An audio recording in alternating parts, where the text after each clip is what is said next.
Iran now says it has Israel surrounded on all sides and is threatening to turn the Israel-Hamas war into a regional conflict and open 3 new fronts of the war, all while chanting death to Israel and the United States.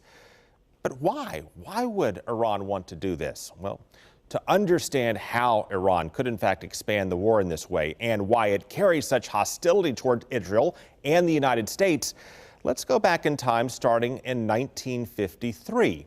Back then, Iran's popular, democratically elected leader, Mohammad Mossadegh, planned to nationalize Iran's oil industry, which would have cost British and American oil interests.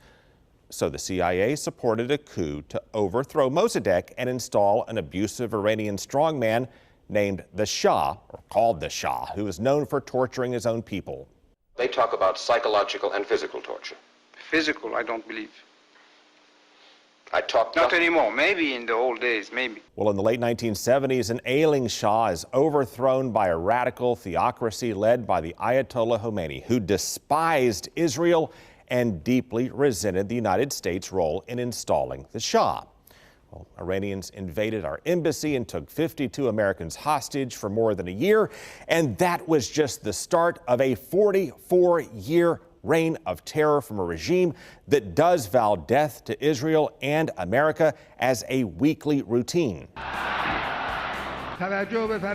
Now, Iran's hostility toward Israel really picked up in the 2000s under its Holocaust denier president Mahmoud Ahmadinejad. He called the very existence of Israel an insult to humanity, and in saying that, he was surely speaking for the second and current Ayatollah who has the real clout and power in Iran. And Iran uses its power and money that it draws from oil to empower terrorist groups throughout the region. And Iran diversifies its investments by backing several different groups that may have some competing interests, but share a common hatred of Israel and the United States. Of course, one of those groups is called Hamas, which invaded Israel and started the current war. Hamas' stated purpose for existing is the destruction of the state of Israel and the murder of Jewish people. Another Iran-sponsored group is called the Islamic Jihad, which Israel implicated in the hospital attack. The Islamic Jihad is responsible for the failed rocket launch which hit the hospital in Gaza. A third group backed by Iran would be the Houthi rebels, who want to take over from a pro-Saudi regime in Yemen. And a fourth group that especially bears watching right now is called Hezbollah in Lebanon. Well, this one took off more than 40 years ago when Israel invaded Lebanon to try to stop PLO terrorist activities. Well, among many other deadly attacks, Hezbollah struck a U.S. Marines barracks in 1983, killing 220 Marines, 18 sailors, and 3 soldiers where they were stationed in Beirut. There are no words to properly express our outrage, and I think the outrage of all Americans, at the despicable act. In 2006, Hezbollah also raided Israel and started a war with Israel similar to the Hamas raid, but on a much smaller scale. Unlike Hamas in Gaza, Hezbollah does not currently directly control Lebanon, but it does have significant power there to the point of effectively controlling parts of it.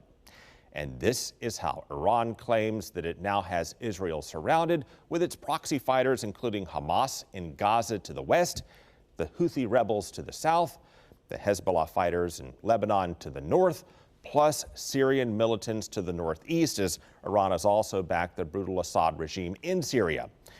And on Iran's state-run media, Iran is threatening to unleash all of these forces in a synchronized attack on Israel. And it does have the power to do this, and the motives.